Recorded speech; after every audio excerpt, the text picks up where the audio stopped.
Hey guys, tonight we're heading somewhere truly bleak. A place where the sky turns black at noon, the dirt moves indoors and lives with you rent-free, and the long-range forecast is just more of the same, but somehow worse. We're talking about life on a 1930s Dust Bowl farm, where the American dream dried up, blew away, and resettled in a fine gritty layer right on top of your breakfast. Forget the cosy little house on the prairie you're picturing. This is the prairie after it lost its job, defaulted on its mortgage and started coughing. Before we sink into it, take a second to like the video and subscribe, but only if you actually enjoy what I do here. And a genuine thank you to the viewer who suggested this one. You folks in the comments are the reason this channel keeps growing, and I do read every single one, so let me know where you're tuning in from and what ungodly hour it is where you are. Somehow, it's always 3 a.m. somewhere. The channel's also on Spotify now if you'd rather drift off with just your ears. Links in the description. No pressure, and if you'd like a little more, membership is already available on the channel, which gives you access to 8 hours of ad-free video to drift off to, uninterrupted, whenever you like. Now dim the lights, click on a fan for that soft hum, get comfortable, and maybe tuck a blanket over your nose purely for the immersion. Let's pause for a moment. Have you ever wondered what it feels like to chew sand you didn't order at every single meal? Could you milk a cow at 5 a.m, while a wall of dirt taller than a skyscraper rolls toward your kitchen like the wrath of God? Have you ever cleaned your entire house only to watch it get thoroughly re-dirtied 20 minutes later, every day, forever? Would you last one afternoon ploughing a field that hasn't grown anything but regret in 4 years? Could you shake a neighbour's hand without the static electricity knocking you both sideways?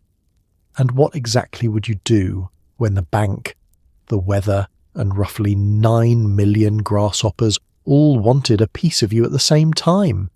Well, you're about to find out. Congratulations. You've just woken up on a farm in the Oklahoma Panhandle. The year is 1935.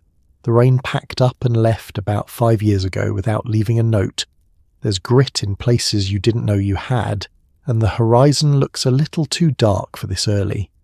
Good luck.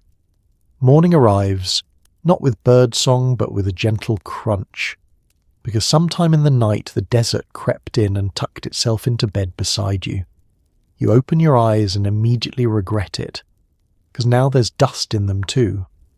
There's a perfect person-shaped clean spot on your pillow where your head was, and a fine tan outline of your entire body pressed into the sheet, like the world's saddest crime scene. You didn't have blankets so much as a filtration system. Somewhere in the house your mother is already up, and you can hear the day's first hopeless sweep of the broom. Welcome to morning on the plains, where rise and shine is really just rise and dust.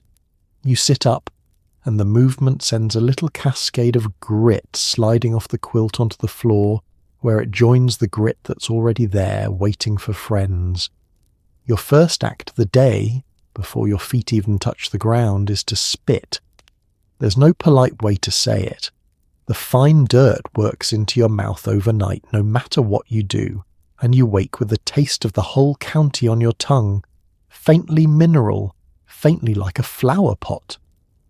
Modern folks wake up and reach for a glass of water on the nightstand. You wake up and try to remember which parts of your own body are supposed to be this colour. The light coming through the window is wrong too. It's got a brownish cast to it, filtered through a permanent haze that never fully settles, so even a clear morning looks like someone smeared butter on the glass. You've stopped noticing it, mostly, the way you stop hearing a clock tick.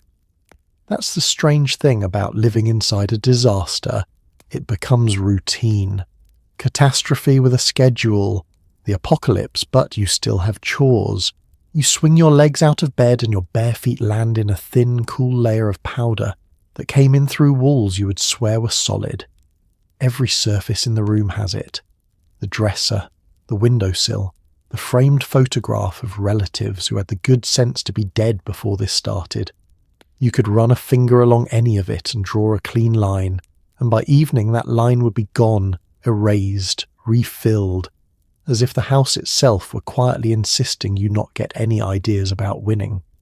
Getting dressed means shaking your clothes out first, hard, because whatever you left folded overnight has become a small sandbag. You beat your shirt against the bedpost and watch a little cloud rise and hang in the buttery light, and then you put the shirt on anyway, because a slightly less dusty shirt is the only kind of clean available to you this decade. There is a version of your life in which you'd have complained about this. That version of you had energy to spare. This version just gets on with it. Downstairs, the broom is still going, that patient scratch, scratch, scratch against the floorboards, a sound so constant it's practically the house's heartbeat. Your mother isn't sweeping because she thinks she'll win. She's sweeping because the alternative is admitting she's lost, and that's a door nobody in this family is ready to open. So the dirt comes in, and the broom pushes it out, and the dirt comes in again, in a rhythm as old and pointless as the tide. You take a breath, carefully, through your nose the way you've learned, and start your day. Out here, making the bed is optional. Surviving it isn't. Let's take a look at your home, such as it is. It's a modest clapwood farmhouse built by someone optimistic, and it has one truly remarkable feature. It does not work. The walls have gaps, the windows have gaps, and the roof has opinions about which way the wind should blow through the parlour. Every flat surface wears a coat of powder so thick you could write your last will and testament in it, which, given the era, isn't the worst idea. Your mother lays wet sheets over the doorways and stuffs rags in every crack, and still, by supper, the tablecloth is beige. It's like living inside an hourglass that someone keeps flipping. The house was raised in better days, back when the wheat was tall, and the future looked like a straight paved road to somewhere nice. Nobody building it imagined the ground itself would one day come knocking, so they built for rain and cold and honest weather, not for a sky that turns to sediment.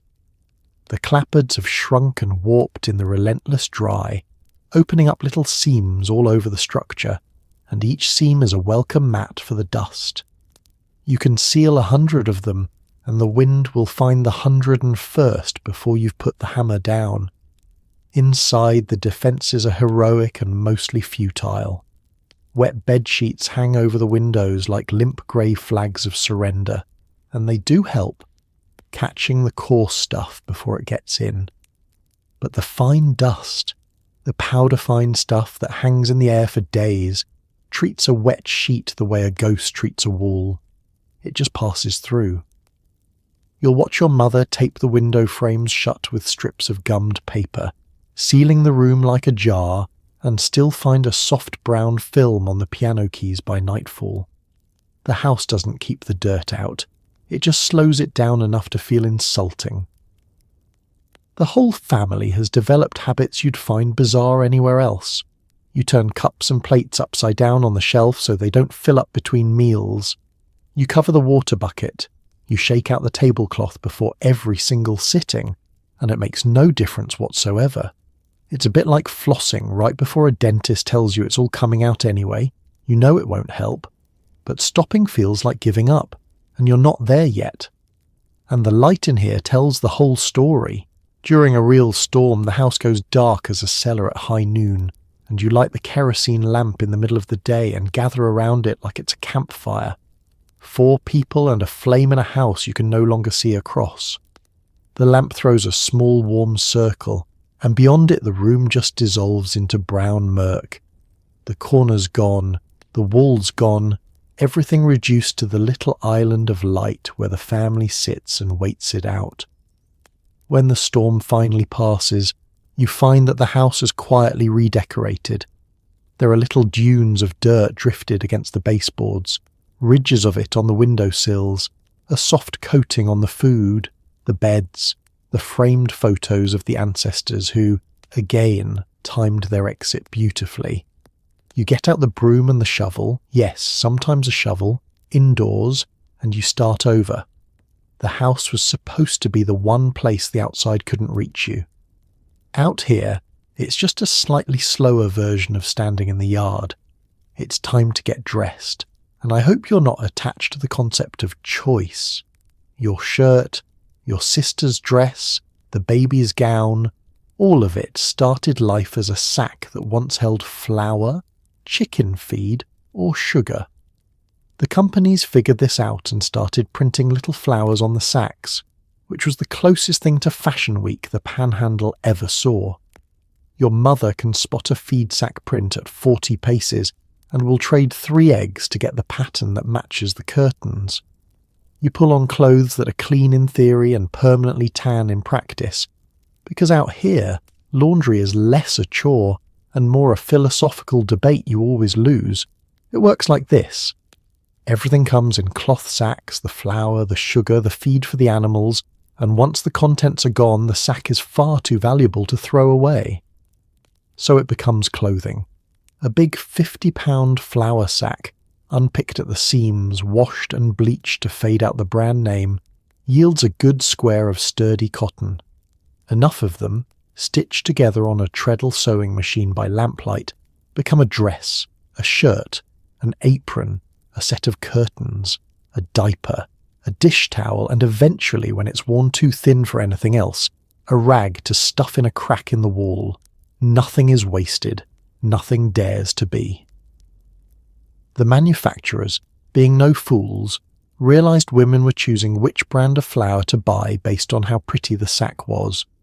So they started printing the sacks in cheerful patterns, florals, gingham, little geometric prints, and just like that, the humble feed sack became a marketing battlefield.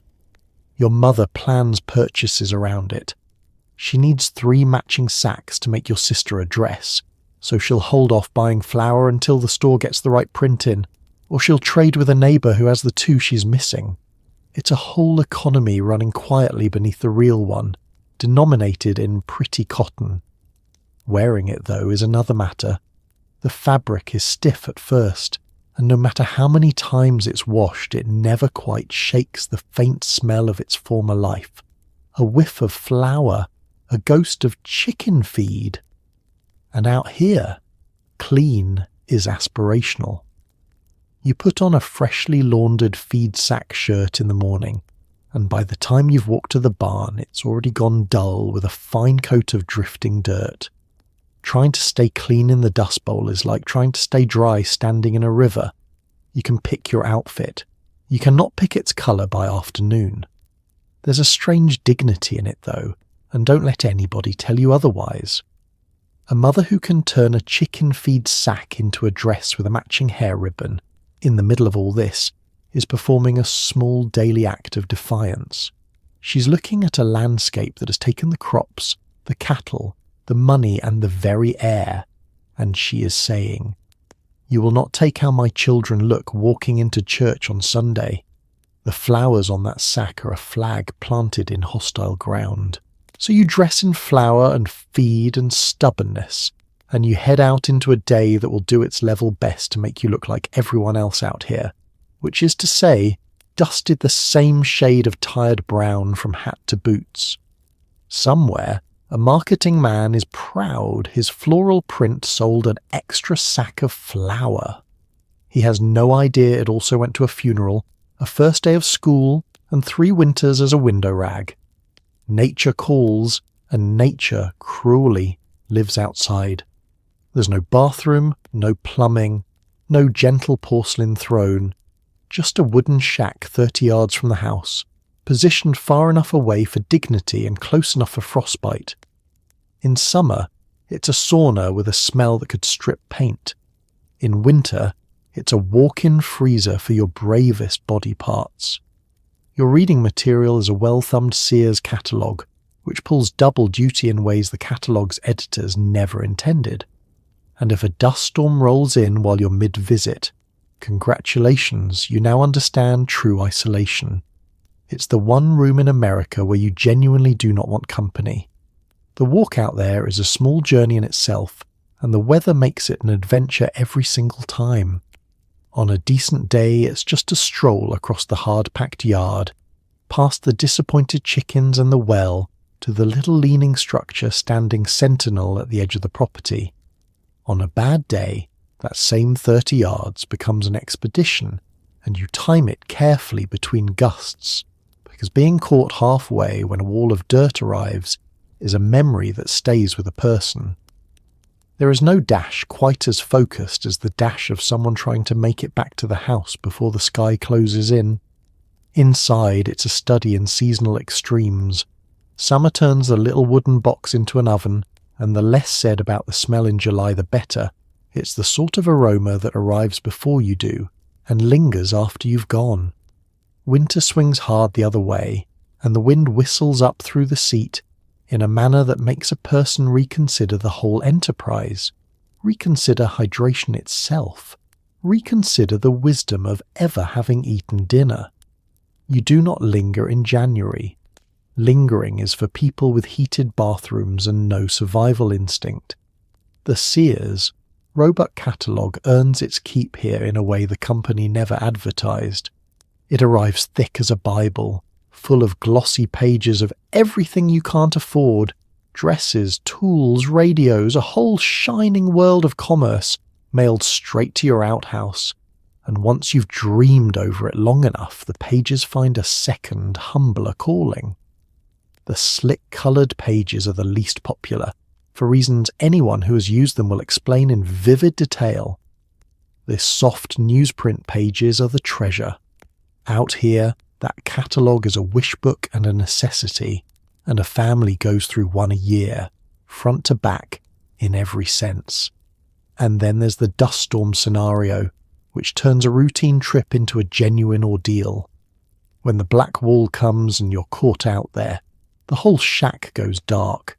The wind slams against the walls, and the dirt hisses in through every gap in the boards to find you. You sit in the roaring brown gloom, 30 yards from your family but utterly alone, pressing a hand or a hanky over your face, and you wait, and you contemplate the choices that led you here. Few human experiences are as purely humbling. You'd think a person would get used to it, and in most ways, you do. But the outhouse remains the one daily reminder that the modern conveniences the catalogue keeps advertising, the indoor plumbing, the running water, the warm-tiled bathroom, belong to some other America, one you can order pictures of but never quite receive. You flip past the page for a porcelain bathroom fixture, sigh, and put the page to its more practical use. So you make your visit, you make your peace, and you make your run back to the house. It's the smallest building on the farm and somehow the one that teaches you the most about gratitude, endurance, and the importance of good aim in a high wind. Let's talk breakfast, because someone has to, and it isn't going to be exciting. If the hens cooperated, there are eggs. If they didn't, there's biscuits and a pale gravy that gets its flavour from ambition alone. There's coffee, though calling it coffee is generous. It's been stretched, reboiled, and possibly cut with the roasted grain until it's less a beverage and more a warm brown suggestion. Everything on the table is dusted with a light seasoning of actual dust, which no amount of covering the plates can prevent. You eat fast, you eat quietly, and you chew carefully, because you never know when breakfast is going to crunch back. The star of the table, when there's a star at all, is the biscuit. Flour is one of the few things a family can still get in reliable quantity. It comes in those handsome sacks after all, so the biscuit becomes the foundation of nearly every meal, the reliable brick around which everything else is arranged. Your mother can make a biscuit out of almost nothing. Flour, a little fat, a pinch of salt, water or milk if there's milk. They come out of the oven hot and dense and filling is the whole point. Nobody out here is chasing flavour. They're chasing the feeling of not being hungry for a few hours. Over the biscuits goes gravy, and here is where the era's genius for stretching truly shines. A proper gravy wants sausage or bacon drippings, but on a lean morning you make it with a spoonful of grease, A scoop of flour and a good long pour of milk or water, whisked and salted and cooked until it thickens into something pale and comforting. They call it sawmill gravy, or sometimes, with the dark honesty of hungry people, poor do, as in it'll have to do. It has almost no nutritional glamour to it, but ladled hot over a split biscuit, it turns a scrap of flour into a meal, and that is a kind of alchemy the fancy restaurants of the world never learned. The coffee deserves its own moment of respect and pity. Real coffee is dear, so it gets rationed the way you'd ration medicine. The grounds get used once, then dried and used again, then perhaps a third time out of sheer refusal, until the resulting liquid is more of a warm brown memory than a drink. Some families stretch it with roasted barley or chicory or ground-up grain, brewing a pot of something that is coffee in spirit if not in fact. You drink it anyway, gratefully, wrapped around the warm cup because it's hot and it's morning, and small comforts are the only kind on the menu. And through all of it, there is the dust. You can cover the plates. You can eat with a cloth draped over the whole spread and lift it just enough to fork a bite underneath, like a magician protecting a trick. It doesn't matter. On a bad morning, the fine grit settles onto everything faster than you can eat it, and you learn to accept a certain gritty texture as simply part of the meal, a seasoning nobody asks for and everybody swallows. Chewing becomes a cautious activity. That satisfying crunch might be the biscuit. It might not be. Nobody complains, and that's the part that would break a modern heart. The children eat what's in front of them without a word, because there's nothing else coming and they know it. The table is quiet, purposeful, a little grim. Breakfast here isn't a leisurely start to the day with the funny pages and a fresh pot brewing. It's fuel taken on before a long march, eaten quickly, gratefully, and with one eye on the window. You wipe the plate with the last of the biscuit, drain the last of the not quite coffee, and stand up. The day's real work hasn't even started. Breakfast didn't so much satisfy you as remind you that you're still in the fight.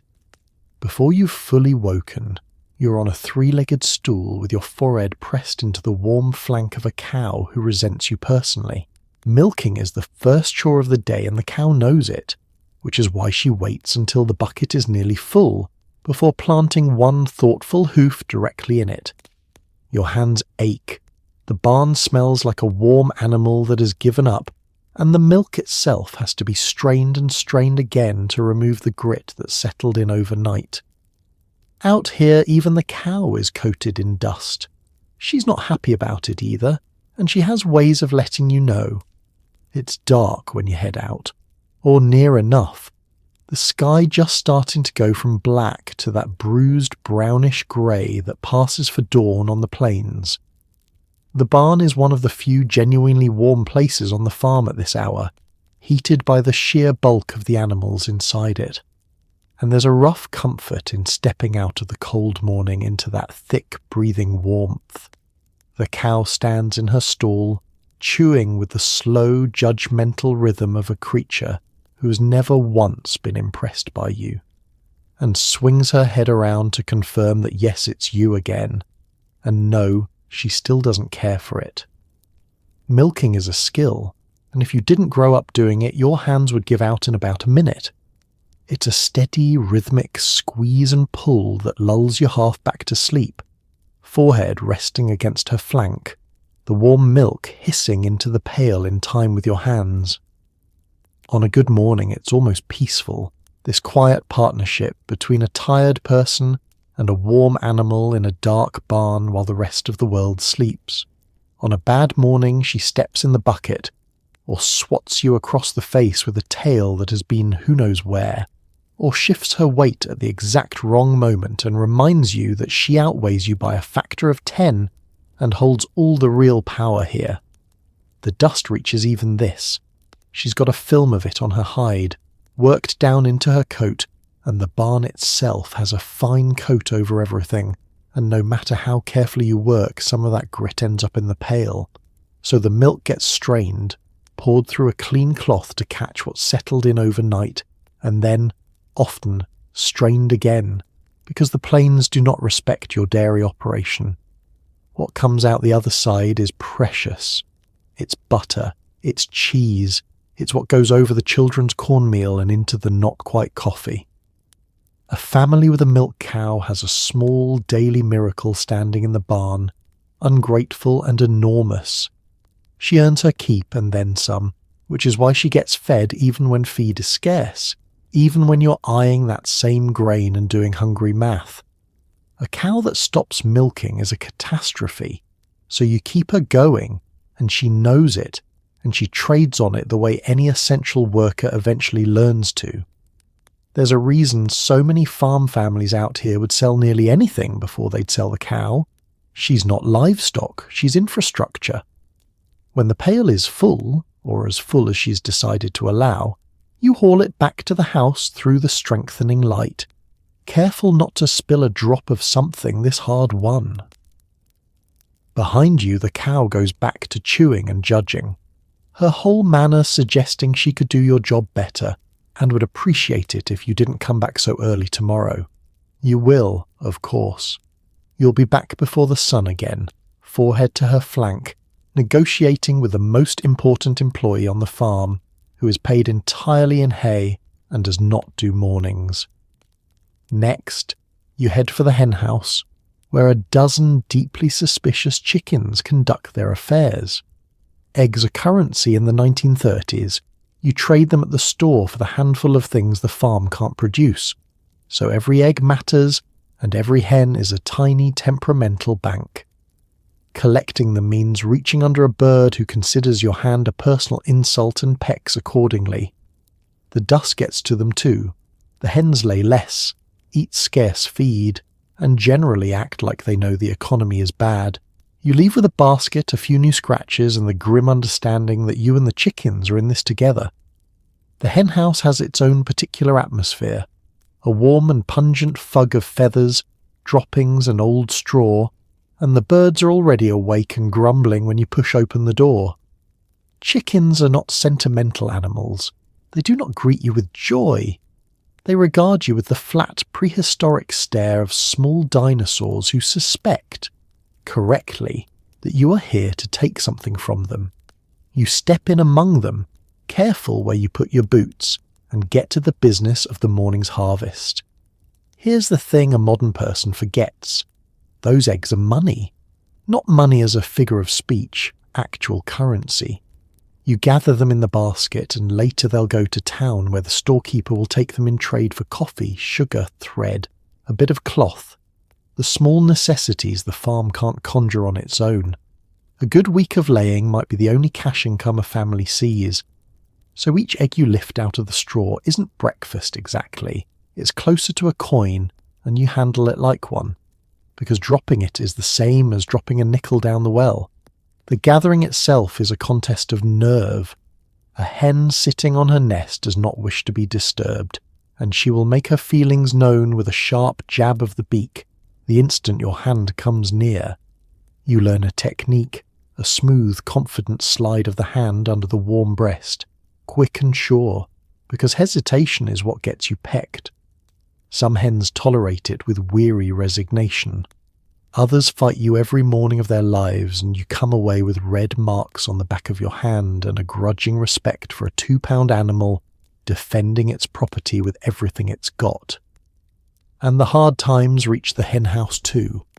When your feed is short, the hens lay less, and every skipped egg is felt at the store counter.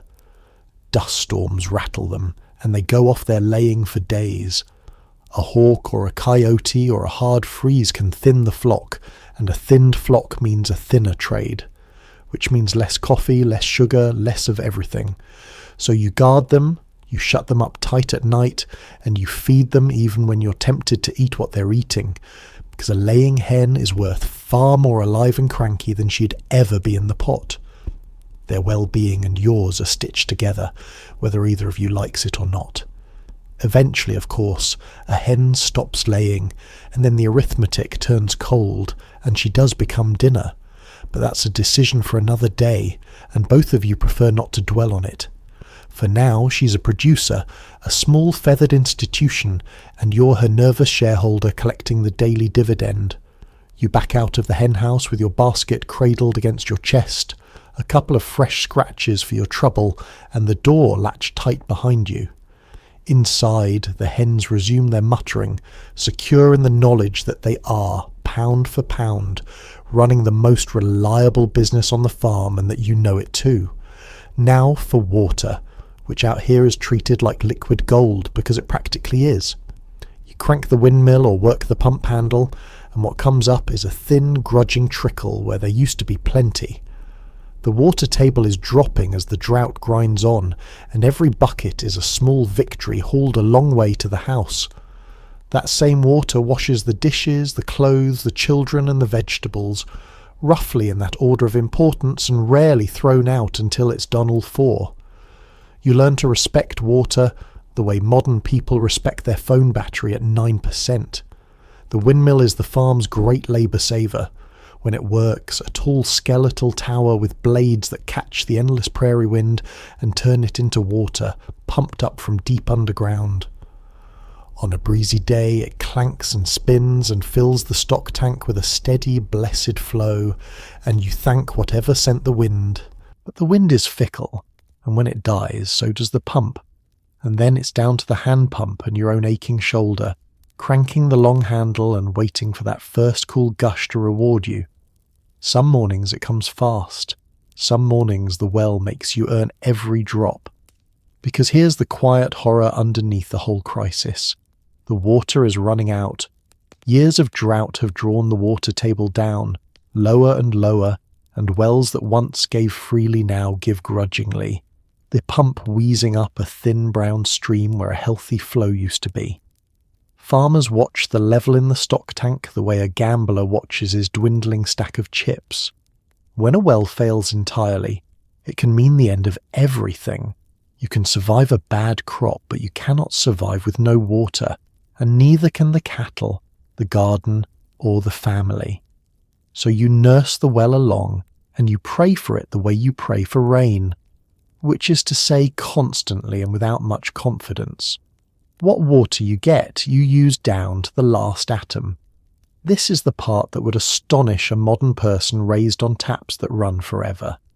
A basin of water isn't used once and dumped. It's used until it can't possibly do another job.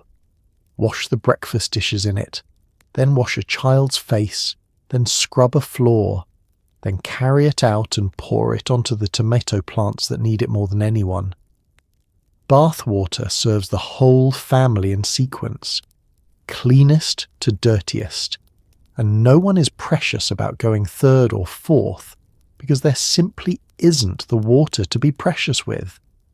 Nothing that fell from a cloud or rose from the ground gets wasted here. Hauling it is its own daily labour. The well or the tank is a walk from the house, and water is heavy, a full bucket in each hand sloshing, cutting into your palms, and you make the trip again and again, for the kitchen, for the animals, for the wash. Children are put to work on it as soon as they're big enough to carry a partial pail. It's the kind of endless, invisible chore that never appears in the romantic paintings of farm life, and yet it eats hours of every single day. Turn on a faucet, and you've summoned a genie that these people would have wept to meet.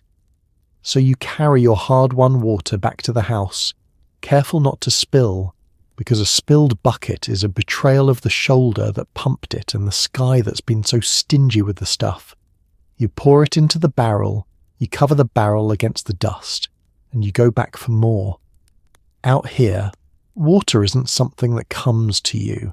It's something you go and get over and over, and are grateful for every grudging drop. Let's talk about the dust itself, because it's not an event here, it's a lifestyle. It sifts through the walls, settles on the food, gathers in your ears, and lines the inside of your nose in a way you stop noticing, which is somehow more disturbing. Mothers hang wet sheets, tape the windows shut with strips of gummed paper, and press damp cloths into every gap. And still the fine stuff gets through, because the fine stuff always gets through. You eat with a cloth over the plate and lift it only to take a bite. It's like sharing your home with a ghost, if the ghost were made of the neighbour's farm. You have to understand that there are different grades of it, and you become a connoisseur whether you want to be or not. There's the coarse, sandy stuff that piles up in visible drifts and can be swept and shovelled. Then there's the fine dust, finer than flour, that hangs suspended in the air for days after a storm and settles so slowly you can't even see it fall. You just find it everywhere, a soft film returning minutes after you've wiped a surface clean. That fine dust is the enemy that can't be beaten. It goes through wet sheets, through taped windows, through your very best efforts, and it goes into your lungs, which is the part that eventually kills people. Life reorganizes itself entirely around this uninvited roommate. You develop 100 small habits without ever deciding to. Cups stay upside down. The good dishes stay in a closed trunk. You sleep with a damp rag over your face and wake with a clean patch of skin beneath it, and a fine brown mask everywhere else. You learn to dab a bit of petroleum jelly in the children's nostrils to catch some of the dust before it goes deeper, a small trick passed mother to mother across the plains. You blow your nose and what comes out is the colour of the ground. That's the detail people can't quite believe later, and it's the truest one. The eating rituals are their own strange theatre. On a still day you might set the table normally, but on a bad one you invert every plate and cup until the moment of the meal, then eat with a cloth or a tent of newspaper draped over the food, lifting it only to slip a forkful underneath. It looks absurd, a family hunched over a shrouded table, but it's the difference between eating your supper and eating your supper plus a spoonful of Kansas. You get good at it. You get good at everything you have to get good at. And here's what the fine dust really costs. Beneath the ruined furniture and the gritty biscuits, it wears people down in the mind as much as the body. There's a particular exhaustion that comes from cleaning a house that refuses to stay clean, from fighting a battle you cannot win and cannot quit, day after day after day. Women scrubbed and swept and sealed and watched it all undone by supper time, and some of them broke under it, quietly, in ways nobody had a name for yet. It wasn't laziness or weakness. It was the specific despair of tidying up during an avalanche. So the dust isn't really a weather event you endure and forget. It's a presence in the home, constant and intimate, in your food and your bed and your body and the corners of every room. You share your house with it the way you'd share it with an unwanted relative who never leaves, never helps, and slowly makes everyone sick. You can't evict it. You can only outlast it, wipe the surface one more time, drape the plate one more meal, and hope the next generation gets to live somewhere the air stays where it belongs. And now, the sky decides to perform. You look up from your chores and see it on the horizon.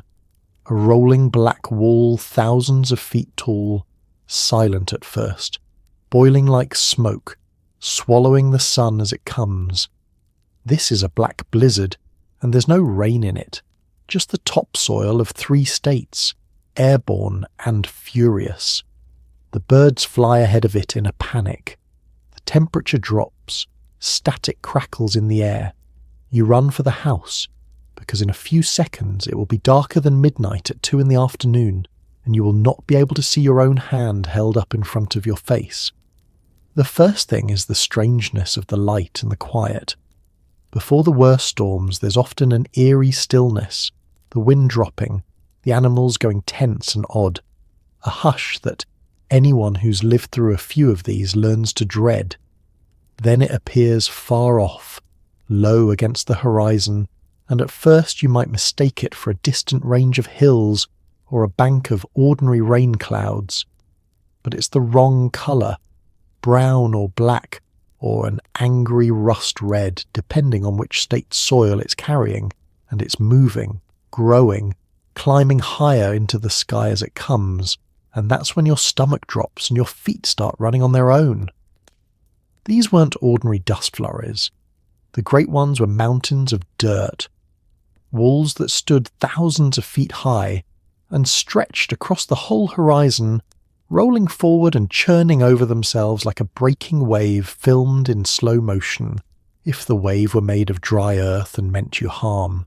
Nature put on displays out here that looked less like weather and more like the end of the world as described in the sermons, and plenty of people, watching one bear down on them, made exactly that connection and started praying accordingly. The animals know before you do, and their panic is its own warning system. Birds flee ahead of the wall in desperate flocks, trying to outrun it and often failing. Cattle mill and bawl and turn their backsides to it. The chickens rush to roost as though night has come, because as far as they can tell it has. And the air itself changes. The temperature can drop sharply as the wall arrives, and static electricity builds until it fairly hums, until the barbed wire fizzes and your own hair lifts. All your senses tell you the same thing at once. Get inside, get inside, get inside. Then it hits, and the world simply switches off. The sun vanishes as though someone threw a heavy blanket over the whole county, and the daylight goes to twilight, goes to a darkness deeper than any night, because at night there are at least stars. Inside the storm there is nothing, a howling, gritty, total blackness in which people genuinely could not see a lantern held at arm's length, could not find the far wall of their own kitchen, could not tell if their eyes were open or shut. People caught outside got lost feet from their own front doors. Some tied ropes from the house to the barn just so they could find their way back and forth without wandering off into the dark to die. So you run, and if you're lucky you make it through the door before the wall arrives, and you slam it behind you and throw yourself into the routine your family has drilled a dozen times. Because being caught outside when a black blizzard hits is not a story you tell later with a laugh. It's how people disappeared. You get inside, you gather your family, you press a wet cloth to your face, and you wait in the roaring brown dark for the sky to remember it used to be blue. Inside, the whole family springs into a well-practiced routine, because you've done this more times than anyone should. Wet sheets go over the windows and doors, damp rags jam the cracks. A paste of flour and water gets smeared along the window frames like sad frosting on a very grim cake. Everyone huddles in the middle of the room with wet cloths pressed to their faces, listening to the dirt hiss against the walls like sand thrown by something enormous and unkind. The lamp barely cuts the gloom, and when it finally passes you'll find little dunes of dirt inside the house, drifted against the furniture like snow that hates you. There's no panic in it, not anymore, and that's the eeriest part. The first storm terrified everyone. The 40th is a drill. The moment someone spots the wall coming, the family moves without a word being wasted, each person to their station, because you've all learned the hard way exactly how these things go. The children fetch the rags. Your mother's already got the sheets in the washwater. Your father's checking the door. It has the grim choreography of a lifeboat crew that has, unfortunately, launched the lifeboat many times. The ceiling itself is a race against a clock you can see approaching across the fields. Wet sheets go up over the windows first, hung to catch the coarse grit before it can pour in. Then the smaller gaps, the seams around the window frames, the gap under the door, the cracks where the clapboards have shrunk apart, get stuffed with damp cloth or rags, anything to slow the air. And along the window frames goes the flour paste, a homemade caulk of flour and water worked into the joints with your fingers, sealing the room up as tight as a jar of preserves. It's a strange sight, A family gluing their own house shut with the same flour they'd otherwise bake into biscuits. But out here you use what you have, and what you have is flour and desperation. Then comes the waiting, which is the worst part because once the house is sealed, there's nothing left to do but sit in the middle of the room and endure it. The lamp gets lit, at whatever hour of the afternoon this is, and it throws a small stubborn circle of light that the dark presses in against from every side. You wet the cloths and hold them over your nose and mouth, everyone breathing through damp fabric, and you listen. The sound is the thing you never forget, a steady, sinister hiss as the fine dirt drives against the walls and the glass, like the whole house is being sandblasted, which, in a sense, it is. Talk dries up. There's not much to say into a wet cloth, and besides, the raw swallows it. So the family sits close together in the lamplight, shoulder to shoulder, and simply exists through it, the parents keeping their faces calm for the children's sake, the children watching the parents' faces for permission to be afraid. Time stretches out strangely. A bad storm can blot out the sun for hours, and there's no way to know how long it'll last, so you just breathe your damp breaths and wait for the hiss to soften. And when it finally does pass, when the light creeps back and the roar fades to a whine and then to nothing, you lower the cloths and look around at what got in anyway. Because it always gets in.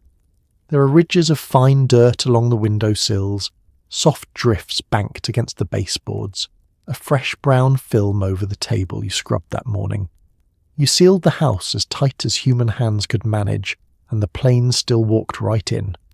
You get up stiff and gritty, and you reach for the broom, because the alternative is to sit down and weep, and there's no time for that. The storm's over, the cleaning has just begun. Here's the truly grim thing. The dust doesn't just ruin the furniture, it ruins the lungs. Breathe enough of it, and you get dust pneumonia, the brown plague, and it comes for the very young and the very old first.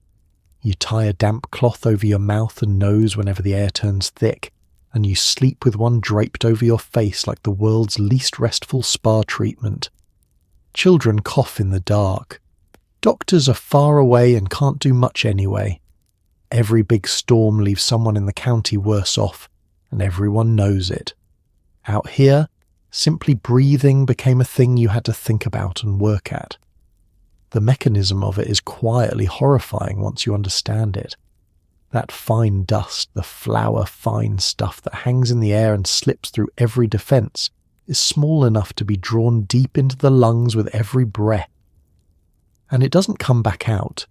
It settles in there, particle by particle, day after dusty day, until the lungs are irritated, inflamed and vulnerable, and then a bit of infection takes hold in that damaged ground, and what you've got is dust pneumonia. The doctors of the day didn't fully understand it and couldn't do much about it regardless. There were no antibiotics yet worth the name. There was mostly just waiting to see which way it would go. It came for the vulnerable first, as these things always do. Infants and small children with their little developing lungs, and the elderly, with their worn-out ones, were the ones who most often didn't recover. A mother could do everything right. Keep the child inside, keep a wet cloth over the crib, seal the room as best she could, and still listen to that small chest rattle and cough through the night. Still make the long, jolting trip to a distant doctor who'd shake his head kindly and offer very little. The planes took children this way, quietly, in numbers that don't fit into a single sentence comfortably. It was the cruelest arithmetic of the whole disaster.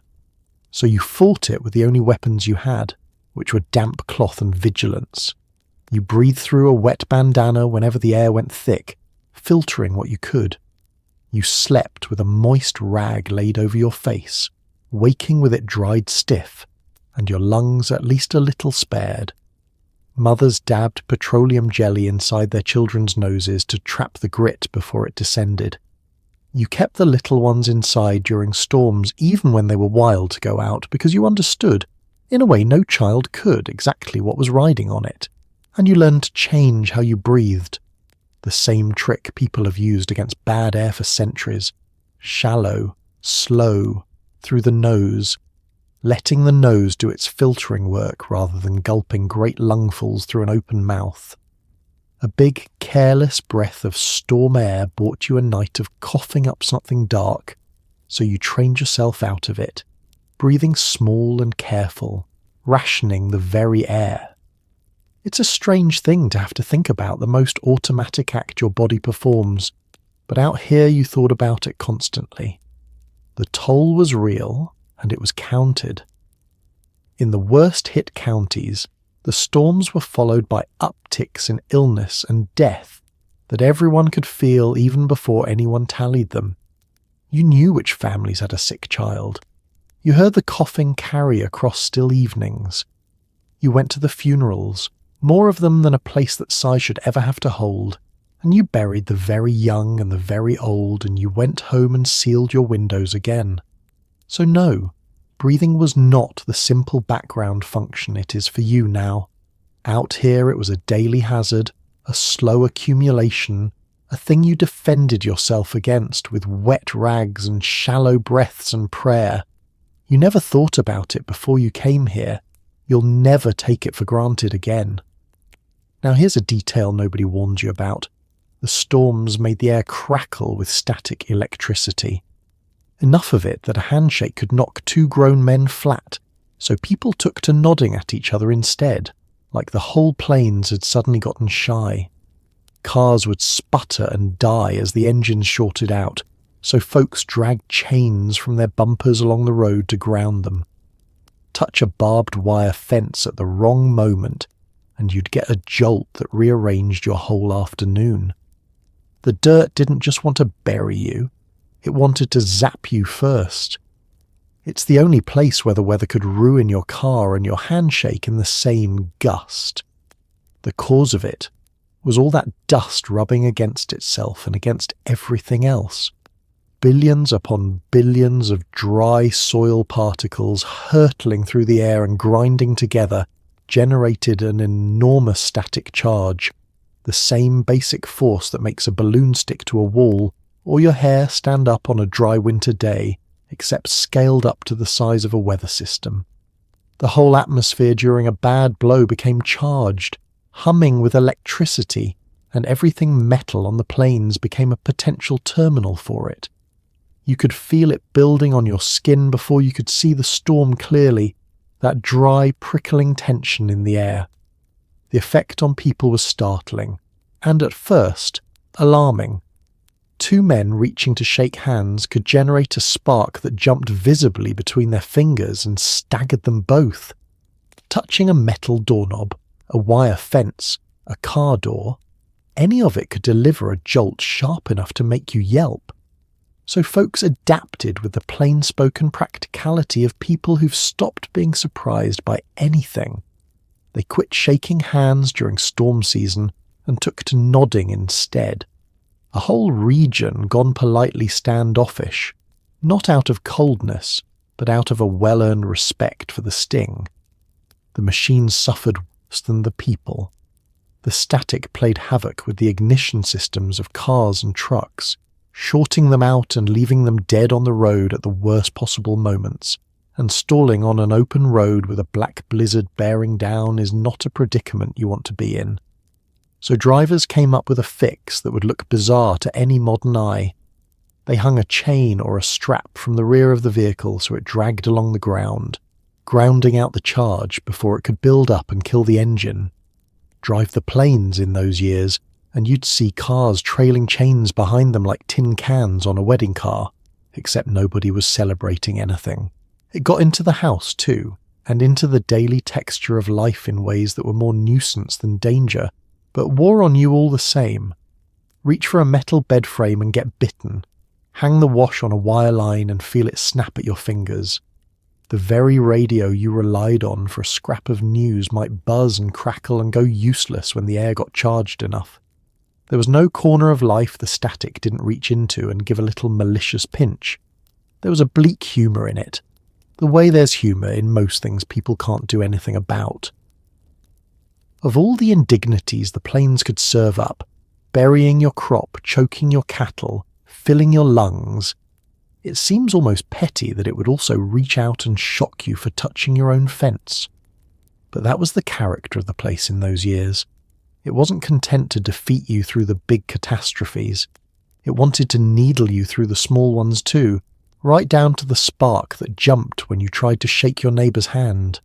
So you nodded instead, dragged a chain behind your truck and added electrocution by weather to the long list of things you'd simply learn to live with. Time for the real work. The fields. Except the fields are the problem. The prairie grass that once held the soil down was ploughed up years ago for wheat, and now that the wheat's failed and the rain's gone, there's nothing left to anchor the earth, which is precisely why it keeps flying away. Still, you go out with the mules or the tractor and you plough, because stopping feels like surrender. You turn over dead ground under a merciless sun and watch your own topsoil lift and drift toward Kansas. It's the strangest kind of labour. Working as hard as you can to grow a crop the land has already flatly refused to consider.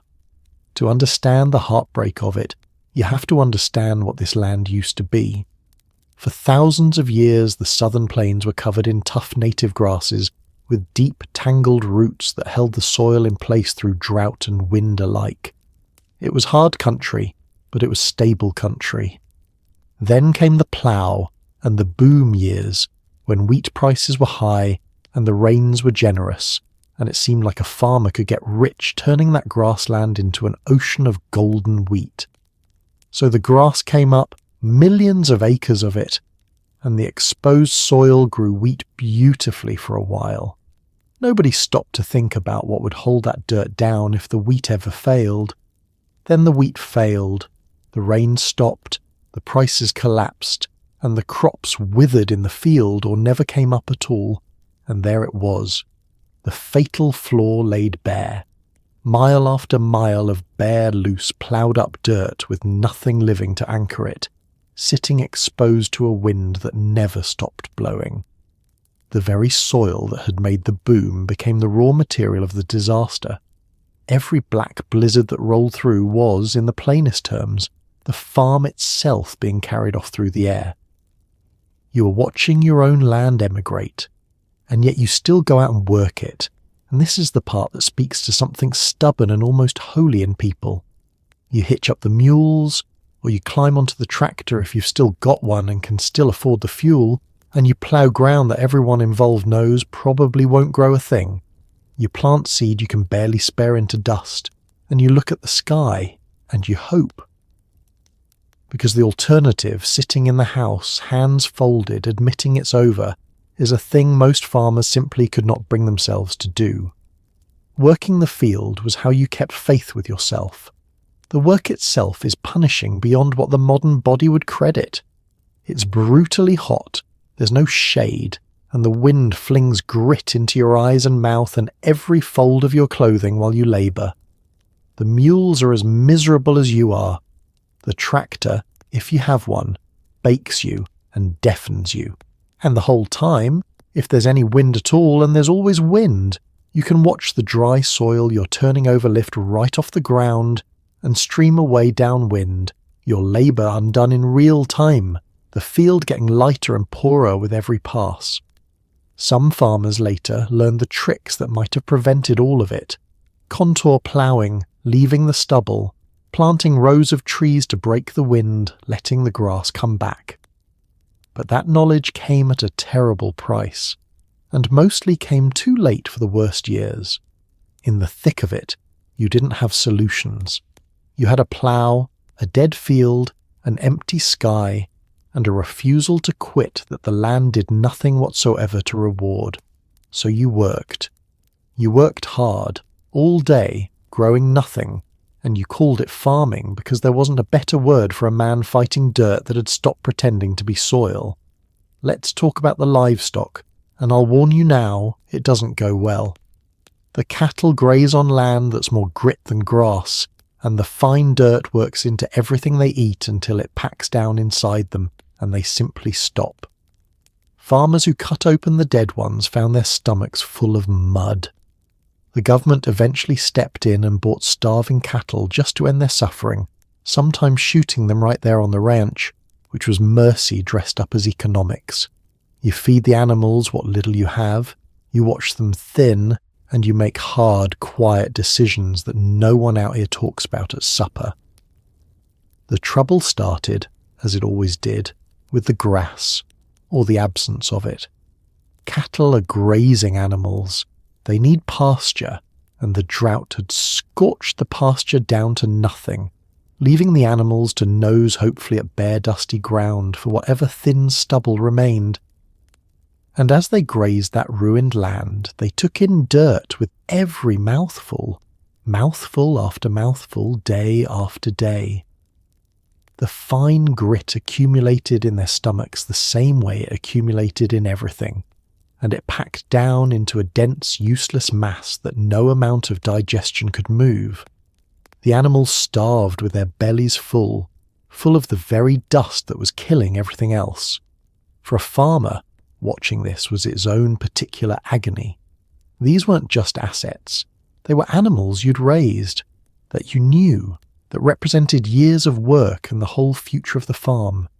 You watched them grow gaunt, their ribs standing out, their eyes going dull, and you did what you could, feeding them whatever scraps of hay or feed you could scrape together or afford, which was never enough, and never for long. There's a helplessness in tending an animal you can't actually save that gets into a person and stays there. You keep feeding it anyway, because stopping feels like a betrayal, even when the outcome is written on the wall. Then the government stepped in one of the stranger and sadder chapters of the whole era. As part of the relief programs, the federal government began buying cattle from desperate farmers, animals that were starving and worthless on the collapsed market, partly to get little cash into farmers' hands, and partly to end the suffering of herds that had no future. Some of the cattle bought this way were healthy enough to be shipped and processed for meat to feed the hungry, but many were too far gone even for that, and those were simply shot, often right there on the farm and buried in pits. You can imagine what that did to the people who had to stand and watch it. A man who'd spent his life building a herd, standing in his own dusty pasture while government men shot his cattle and pushed them into a trench. It was mercy, genuinely, an end to the animals' slow starving, and it put a few desperately needed dollars in his pocket. But it didn't feel like mercy standing there. It felt like the final proof that everything was over, that the land could no longer support even the animals that had always fed themselves. Some men couldn't watch, some men had to, and so you were left, out here in the worst of it, making the kind of quiet, terrible decisions that farming in a catastrophe demands, and that nobody discusses over supper. Which animals to feed, and which to let go. When to sell, when to give up, when to accept the government's dollar and its bullet. These weren't decisions anyone was raised to make, and they weighed on people long after, in the way that hard, necessary choices always do. The cattle were supposed to be the farm's sturdiest asset, the walking wealth that carried a family through lean times. Out here, they became one more thing the dust took, one more loss to absorb and not speak of, one more animal buried in ground that couldn't even grow grass to cover the grave. As if the dirt and the drought weren't a full workload, here come the grasshoppers. They arrive in shimmering clouds thick enough to blot out the sun a second time, and they descend on anything green with the enthusiasm of a crowd at a going-out-of-business sale. They eat the crops, the garden, the fence posts, the laundry off the line, and according to more than one furious farmer, the wooden handles right off the tools. You wave your arms, you stomp, you curse, and it accomplishes precisely nothing. There's something almost insulting about it. The land finally coughs up a few green shoots, and 1 billion insects show up to file a claim. The drought, it turned out, was ideal breeding weather for grasshoppers. The hot, dry conditions that were murdering everything else were exactly what the hoppers loved, and they multiplied in numbers the human mind isn't really built to hold. When they moved as a single enormous mass, a living cloud that could darken the sky the way the dust storms did, so that a region already used to the sun being blotted out by dirt now had to watch it blotted out by insects too. You'd hear them before the worst of it arrived, a dry rustling roar of millions of wings, and your heart would sink all over again. And then they'd land, and they'd eat, and what they did to a field or a garden in a matter of hours had to be seen to be believed. A patch of corn that a family had nursed through drought and dust with their last precious water could be reduced to bare stalks between breakfast and lunch. The vegetable garden, that hard-won lifeline, could be stripped to nothing. The hoppers weren't picky. They went after the crops first, but they'd also chew on fence posts, on the bark of trees, on laundry hung out to dry, on the sweat-soaked wooden handles of hoes and pitchforks left leaning against the barn. People swore the insects ate anything that held a trace of salt or moisture, and after watching them work, nobody was inclined to doubt it. Fighting them was very nearly pointless, which didn't stop anyone from trying. You could stomp and swat and wave your arms, and it was like bailing the ocean with a teacup. Farmers tried poisoned bran mash spread across the fields, which killed some but never enough. They tried dragging contraptions across the ground to crush them. They tried burning. The plague was simply too vast, too mobile, too fecund to beat with the tools a farm family had on hand. Mostly you just watched them eat, and did the grim math on what was left when they finally lifted off and moved on to torment the next county. There was, by this point, a certain black comedy to it that even the sufferers could sometimes see. Consider the sheer piling on of it. The rain had gone, the soil had blown away, the cattle had starved, the banks were circling, and now into this landscape of near-biblical calamity arrived actual clouds of actual locusts, as though the plains were working systematically down a checklist of ancient plagues just to be thorough. A person could almost laugh if a person weren't so tired and so hungry, and watching a summer's work vanish down 1 billion tiny throats. The insult of it was the part that stung most. The dust and drought were vast and impersonal, a whole system gone wrong. But the grasshoppers felt targeted, felt personal, because they came for the specific green things you had personally saved, the plants you'd carried water to by hand, the one small victory you'd managed to wring out of a hostile year. They found your one success and they ate it, methodically, in front of you. So you'd stand at the edge of your stripped and rustling field, listening to the drone of them moving off, and you'd wipe the grit and the sweat off your face, and you'd start once again from nothing. The dust took the land, the drought took the water, and the grasshoppers, just to make the point unmistakable, took whatever was foolish enough to still be green. Then there are the jackrabbits, which breed like, well, rabbits, and devour whatever the grasshoppers politely left behind. So the whole community organises a drive. Everyone for miles gathers on foot, forms an enormous line, and walks toward a central pen, herding thousands of rabbits ahead of them in a slow, dusty, deeply strange parade. What happens at the pen is grim and loud, and not for the squeamish, involving a lot of clubs and very little mercy. It's part pest control, part town social event, part group therapy for people who badly need to hit something. You go home tired, unsettled, and with a rabbit for supper for the next 2 weeks. The jackrabbit problem was the same problem as the grasshopper problem, in a bigger, furrier package. The drought and the wrecked ecosystem had thrown everything out of balance, and the jackrabbit population, freed from its usual checks, exploded. And a jackrabbit eats a lot, and greedily, and precisely the things a starving farm family could least afford to share. What the drought spared and the hoppers overlooked, the rabbits finished off. descending on gardens and crops in numbers that turn them from a nuisance into a genuine threat to survival. When people are that close to the edge, a horde of hungry rabbits isn't cute, it's competition. So the community's organised, and the rabbit drive became one of the defining rituals of the plains in those years, a strange blend of desperation, cooperation, and something a little darker underneath. Word would go out, and on the appointed day people came from all over, whole families, on foot, converging on the afflicted fields. They'd spread out into an enormous line, sometimes stretching a mile or more across the open country, and then, on signal, they'd begin to walk forward together, shouting and beating pans, driving every rabbit ahead of them.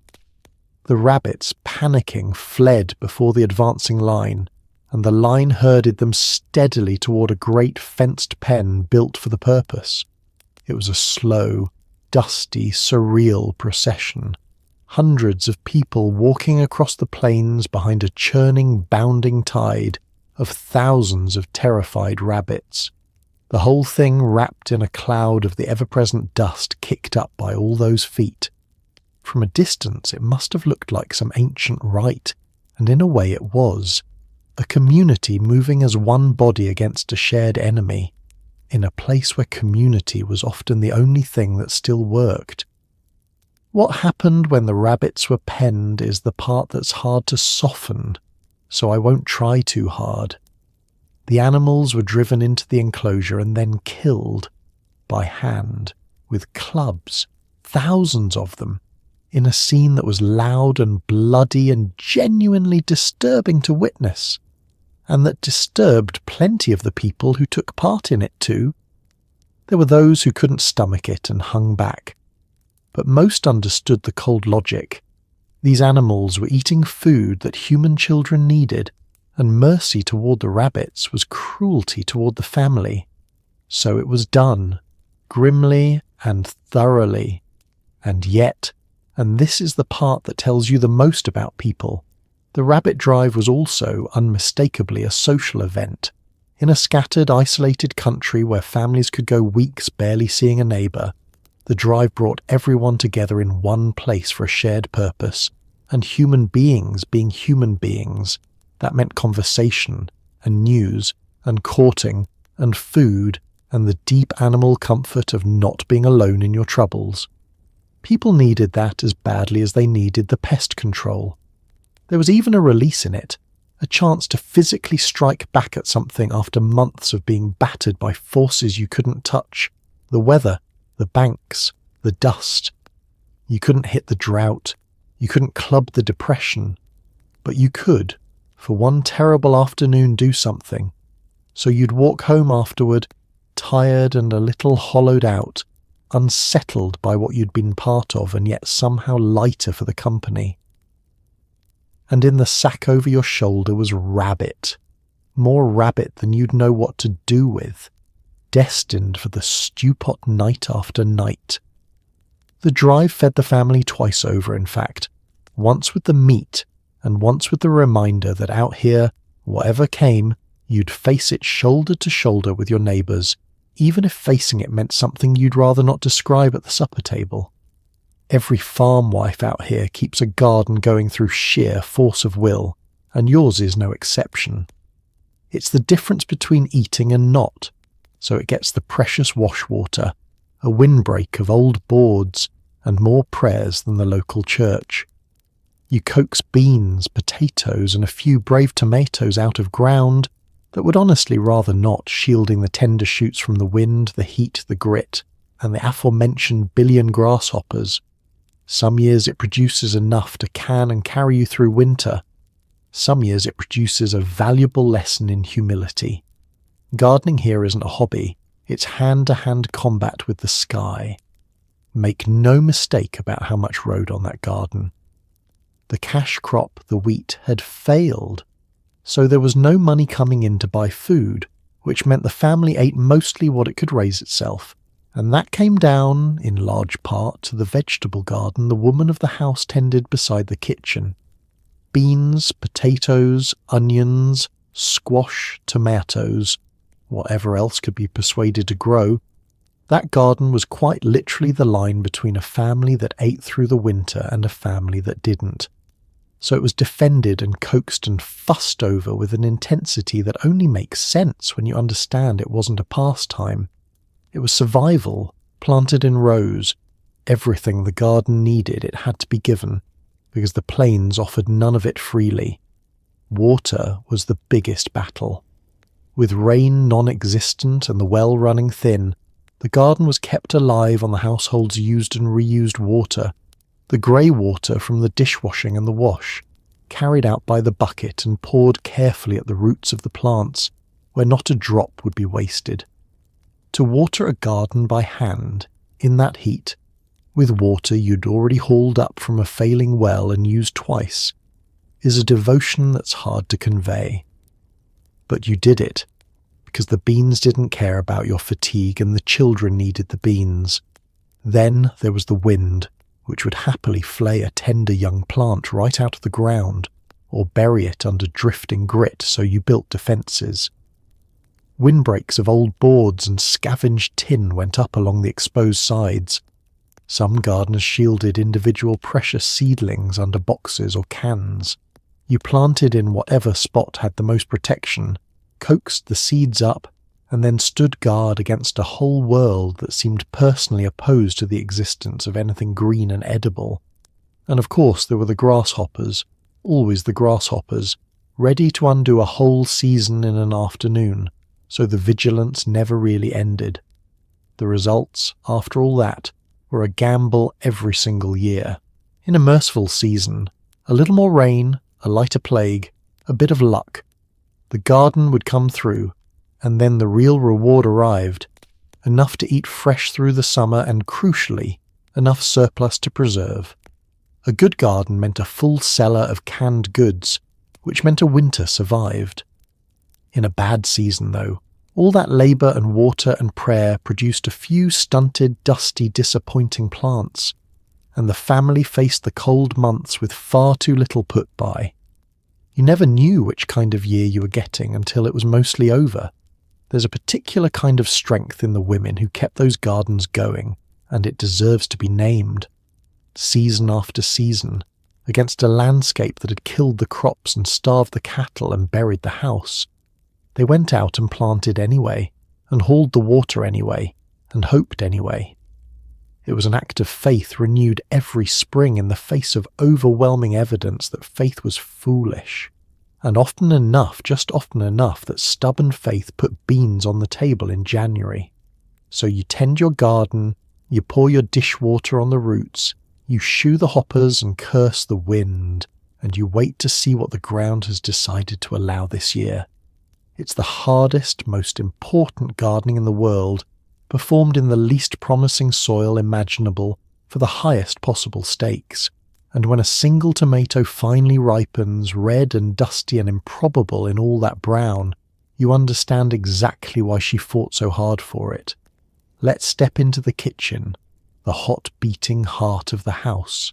Everything is cooked on a cast iron stove that must be fed constantly, and wood is scarce on the treeless plain, so you burn what's available, which frankly is dried cow manure. They're called cow chips. Everyone collects them, and they burn surprisingly well, a fact your modern nose is begging you not to dwell on. From this fragrant furnace your mother produces biscuits, beans, cornbread, and endless improvisations on the theme of not much. The kitchen in summer is roughly the temperature of the surface of the sun, and yet somehow 3 times a day food appears, warm and grit-flecked and holding the whole family together. The fuel problem is one of those things nobody thinks about until they're standing on a treeless plain in need of a hot supper. The southern plains never had much timber to begin with. That was grassland, not forest, and what few trees there were had long since been used up for building and burning.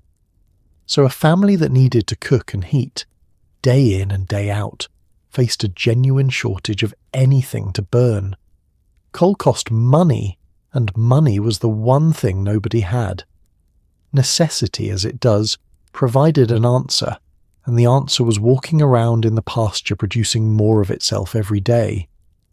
Dried cattle manure, cow chips, or prairie coal, as the more genteel called it, turned out to be a perfectly serviceable fuel. Dried hard by the relentless sun, the chips burned hot and reasonably clean, and best of all, they were free and endlessly renewable, scattered across the pasture for the taking. Collecting them was a chore that fell to whoever was handy, often the children, who'd go out with a basket or a wheelbarrow and gather the day's fuel from the fields. It was simply part of life, no more remarkable to the people doing it than filling a wood box would be elsewhere. A modern nose recoils. A plains child just kept the basket coming. The stove itself was the undisputed centre of the household, a hulking cast-iron cook stove that had to be fed and tended and coaxed like a living thing. Getting it lit and up to temperature took time and skill. Keeping it there while you cooked took constant attention, feeding in chips, adjusting the drafts, reading the heat by feel and long experience. There was real expertise in running one well, expertise that a farm woman accumulated over a lifetime and that we've very nearly forgotten. She could tell the oven's temperature by holding a hand inside it, and bake a perfect biscuit in a stove with no thermometer and no dial, fueled by dried manure in a house full of dust. That's not cooking. That's sorcery with an apron on. And out of this improbable setup came the food that held the family together, meal after meal on very little. Biscuits, endlessly. Cornbread. Beans cooked long and slow. Fried potatoes when there were potatoes. Gravy to stretch it all. Whatever the garden or the hens or the hunt provided worked into something hot and filling by a cook whose entire art was making a little go far. It was plain food, repetitive food, but it was warm and it was constant, and in a world where so little was reliable, 3 hot meals a day was a kind of miracle performed quietly by the woman at the stove. The cost of it, physically, was brutal, especially in summer. A cast-iron stove throws tremendous heat, and in July, in an uninsulated plains farmhouse already baking under 100-degree sun, the kitchen became an oven within an oven. The cook stood in that furnace 3 times a day, sweating through her feed-sack dress, tending the fire and the pots, because the family had to eat regardless of the temperature. It was some of the hardest, hottest, most thankless labour on the whole farm, and it was performed without complaint or acknowledgement, as women's work generally was. So you sit down to your grit-flecked biscuit and your beans, cooked over burning manure on a stove hot enough to bake the room, and if you've got any sense, you say a quiet thank you to the woman who made it happen. She turned the leavings of the pasture into the warmth at the centre of the home, day after day, and asked for nothing. Flip a knob on your modern range tonight and spare her a thought. When the garden does yield, the real work begins. Canning. For days the kitchen turns into a steaming, sweltering factory as everything edible gets boiled, packed into glass jars and sealed against the lean months ahead. Rows of jars, beans, tomatoes, whatever fruit could be scavenged or traded for, line the cellar shelves like a hopeful little army standing guard against winter starvation. It's brutal, sweaty labour in the hottest part of the year, and one bad seal means a spoiled jar and a wasted harvest you couldn't afford to waste. But a full cellar is the closest thing to security money can't buy out here, and you guard it like treasure, which it is. Canning was the answer to a hard fact of plains life. The garden gave everything at once, in the heat of summer, and gave nothing at all through the long, cold months when you needed it just as badly. There was no refrigeration, no grocery store to lean on, no way to buy your way through a bad stretch. So the summer's abundance had to be captured and locked away in a form that would keep, and that meant canning, the painstaking process of preserving food in sealed glass jars so it would still be edible and safe when the snow was on the ground and the garden was a memory. The work itself turned the kitchen into something between a factory and a foundry. For days on end during the harvest, the cook stove roared.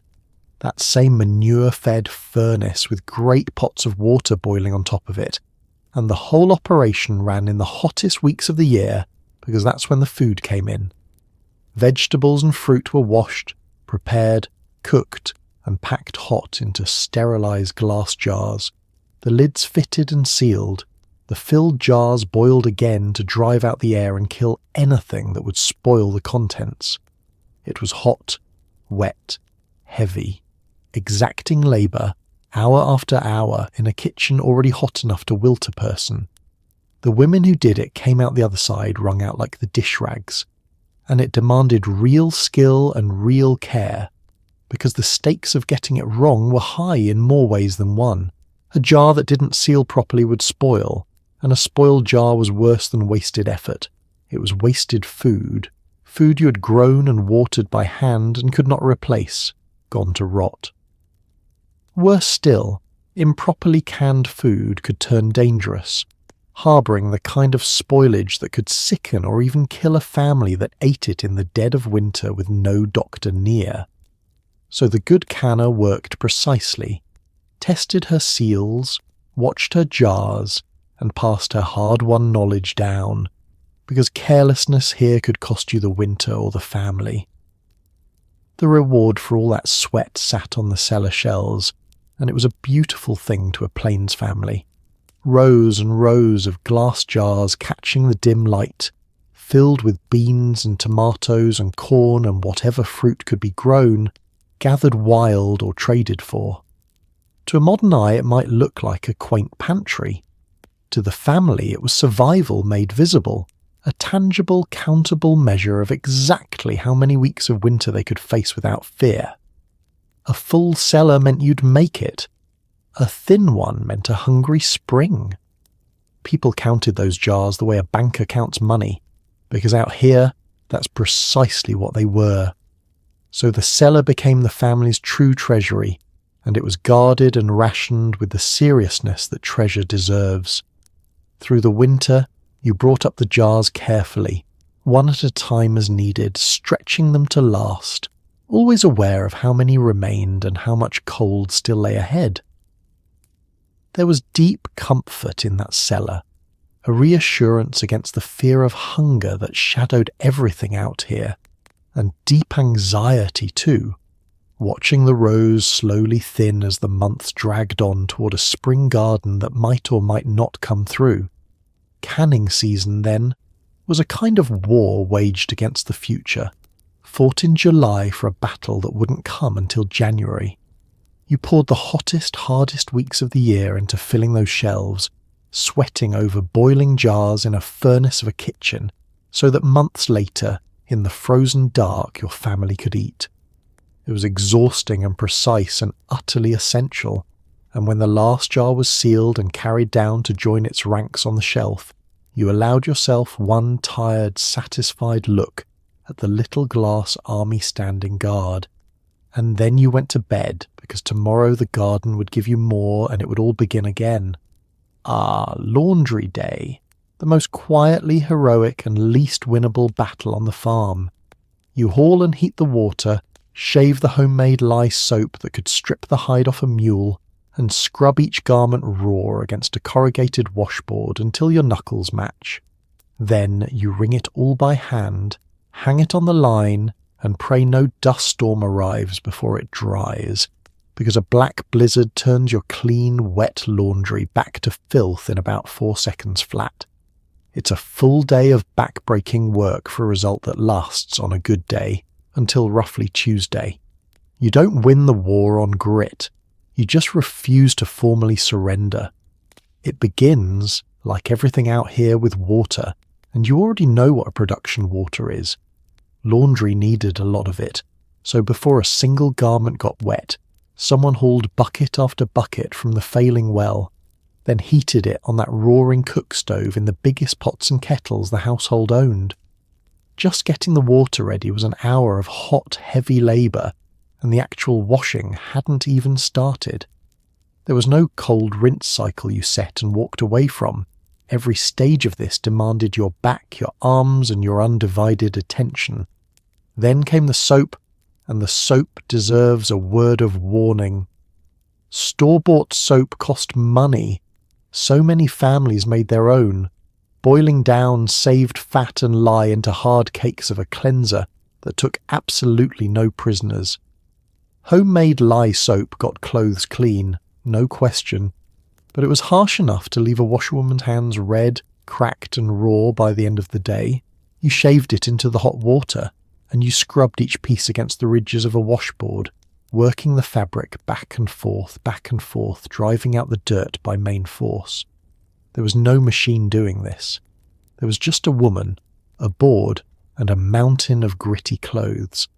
And the clothes were genuinely filthy in a way modern laundry rarely is, because everything out here lived in dust. Work clothes were caked with the day's labour and ground through with fine grit that had to be beaten and scrubbed out. The wash water turned brown almost immediately and had to be changed, which meant more hauling and more heating.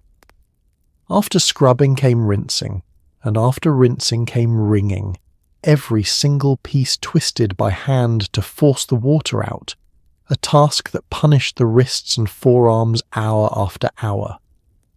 By the time the last garment was wrung, the woman doing it had put in a day of labour that would fell most people, and she'd likely done it with children underfoot and dinner still to cook. Then you hung it all on the line, and this is where the plains delivered their final insult. You'd step back from a full clothesline of clean, wet laundry flapping in the wind, a genuine accomplishment. Hours of brutal work made visible, and you'd glance at the horizon, and there it would be, the dark smudge of an approaching dust storm. And there was nothing to be done. The wall would arrive, the grit would drive into every wet fibre on that line, and your day's labour would be filthy again before it had even dried. To watch that happen, after everything, was enough to break a person's spirit, and it happened often enough to become a bleak plains joke. So laundry day was a war you could not win, waged weekly against an enemy that controlled the sky. And yet the women fought it anyway, every week, because clean clothes mattered for health, for dignity, for the simple refusal to let the dust take everything. A family in clean, mended clothes was a family still standing, still keeping up appearances, still declining to surrender to the filth that wanted to claim them. So you scrubbed your knuckles raw and you hung the wash and you eyed the horizon, and if the storm held off long enough for the clothes to dry, you counted it a victory. A small one, a temporary one, but out here, you took your victories in whatever size they came. Now let's talk about summer, because the drought didn't come alone. It brought heat that felt like a grudge. Temperatures climbed past 100 day after day, and there's no shade worth mentioning and certainly no air conditioning, just a limp fan you make out of a folded newspaper. You sleep outside on the porch or in the yard hoping to catch a breath of moving air, and you learn to work at dawn and dusk because the middle of the day will genuinely try to kill you. The well runs low, the animals pant, the crops crisp, and the whole world shimmers. It's the sort of heat that makes you understand why people talk about the weather like it's out to get them. The plain summers in the worst drought years were savage in a way that's hard to overstate. Day after day, week after week, the temperature climbed past 100 degrees and sat there with no rain to break it and no clouds to soften it. The sun beat down on a landscape with almost nothing green left to absorb it, just bare dirt and dead fields radiating the heat right back up at you. So the whole world became a kind of open-air oven with no door and no off switch, and it didn't relent at night nearly as much as you'd hope. You'd lie awake in the dark, sweating, waiting for a coolness that came grudgingly if it came at all. There was no technology to escape it, which is the part a modern person can barely imagine. No air conditioning, of course, but also, on most farms, no electricity to run so much as a fan. You cooled yourself the old ways. A folded newspaper or a woven fan waved by hand, a damp cloth on the back of the neck, a spot in whatever shade you could find. The house, uninsulated and baking, was often hotter inside than out, so people fled it. Come nightfall, families dragged their bedding out onto the porch, or into the yard, or up onto the roof, and slept outdoors in search of any breath of moving air. There's a strange intimacy to a whole family lying out under the stars, not for romance but for survival, listening to the dry night and hoping for a breeze. The heat rearranged the workday entirely, because the middle of a plains afternoon in a drought summer was not survivable for hard labour. So you adapted the way desert peoples always have. You worked in the cool of the early morning, before the sun cleared the horizon and turned murderous, and again in the evening as it dropped and the worst of the heat bled off. The blistering hours in between were for staying still, staying shaded, staying alive, resting through the peak the way a sensible animal does. To work through midday under that sun was to court heat stroke, or worse, and everyone knew someone who'd learned that lesson the hard way. And the heat didn't just punish people, it deepened every other disaster. It cooked the last moisture out of the soil, making the dust drier and lighter and readier to fly. It drew down the wells and dried the stock tanks, worsening the water crisis. It crisped whatever crops the drought hadn't already killed and stressed the starving animals further. The heat was drought's enforcer, going around behind it to make sure nothing recovered, and it worked with a thoroughness that felt to the exhausted people beneath it entirely personal. That's the feeling that lingers, reading the accounts, that the heat seemed to have intent. Of course it didn't. It was just a high-pressure system parked over a ruined land with nothing to moderate it. But when you're the one living under it, sweating through a sleepless night in your own yard, watching it kill the last of your garden and lower your well another inch, it's very hard not to take it personally. The plains in those summers didn't just get hot. They got hot in a way that felt like the sky had a score to settle, and no one down below could remember what they'd done to deserve it.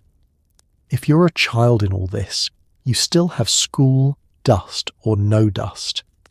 You walk the long dirt road to a one-room schoolhouse where a single teacher wrangles every grade at once, and you carry a damp cloth in case the sky turns black on the way.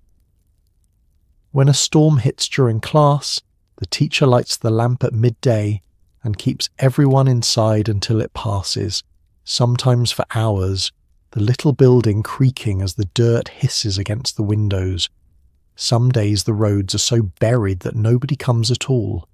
Education out here is a stubborn act of hope, conducted by lamplight, with grit in the inkwell and one eye always on the horizon. The one-room schoolhouse was the whole education system for a lot of the rural plains, and it was exactly what it sounds like. A single small building, a single teacher, and every child from the little ones to the near-grown all learning together in the same room. The teacher, often young, often barely trained, often boarding with a local family because there was nowhere else to stay, somehow managed to teach half a dozen grade levels at once, moving from the beginner's letters to the older children's arithmetic and back again all day long. It was a marvel of improvisation, and for many plains kids it was the only schooling they'd ever get.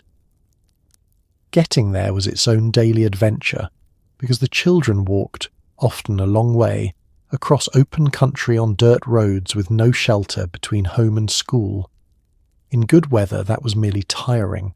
In the dust years it could be dangerous because the sky could turn on you with terrible speed, and a child caught alone on the road when a black blizzard rolled in was in real peril of losing the way and losing worse. So the kids were taught to carry a damp cloth for their faces, to watch the horizon as they walked, and most importantly to know what to do if the wall came before they reached safety. And sometimes it did come, right in the middle of the school day, and then the schoolhouse became a shelter as much as a classroom. The teacher would spot the darkness building outside and move fast. Get every child inside, seal the door and windows as best the little building allowed, light the lamp against the coming dark and settle in to wait it out. The storms could last for hours, so the children might spend a whole afternoon huddled in the lamplit gloom, damp cloths over their faces, listening to the wind scream and the grit hiss against the walls, the teacher keeping them as calm and occupied as she could. No child was sent out into that. You waited until the sky cleared, however long it took, and only then made the walk home. There were teachers in those years who became quiet heroes without anyone ever calling them that. Stories survive of teachers keeping a whole schoolroom of frightened children safe through a terrible storm, some of them roping the children together to lead them home through blinding dust when the storm wouldn't lift, refusing to release a single child into that chaos alone.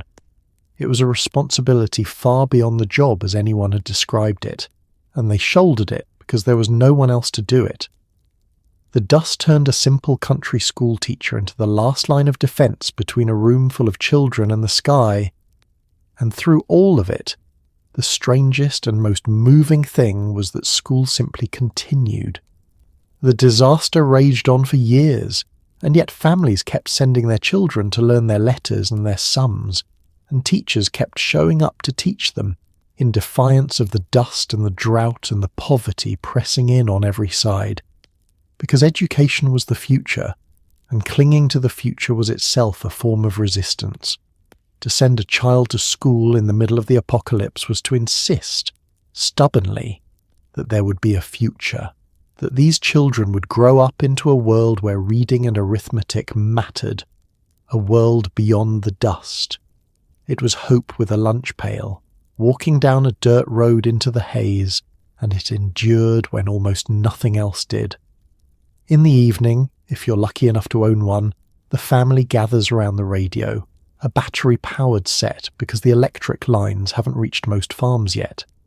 It's your window to the whole wide world beyond the dust, music, comedy, the news, a voice from somewhere green and far away where the sky's presumably still blue.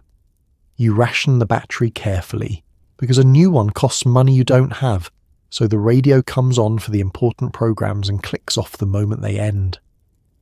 For a half hour a night, the crackling little box makes the panhandle feel a little less like the far edge of nowhere.